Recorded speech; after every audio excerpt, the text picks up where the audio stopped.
May we know the reason why is there a change in leadership of the Presidential Security Command? Bakit po na-terminate si Commander Morales? Na-terminate po yung kanyang command dahil po ililipat po siya ng ibang duty. Yun lamang po ang maaari nating sabihin patungkol po dyan sa PSC. Just to clarify, wala po bang kinalaman dito yung mga issues na lumabas sa news before because there are concerns about Chinese spies na nakatutok doon sa mga presidential facilities? Does it have something to do with this decision, ma'am? Wala pong nabanggit sa atin na ganoon.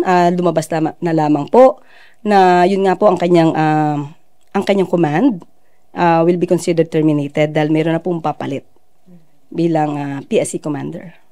And one final question, ma'am, about the issue. I understand kapag po kasi election period, meron tayong ban doon sa appointment. So nagkaroon po ba ng exemption prior to the appointment of the new PSC commander? Ayon po naman sa date na yan, hindi naman po nag-violate ng anumang polisiya or order or batas. So naaayon pa rin po yan.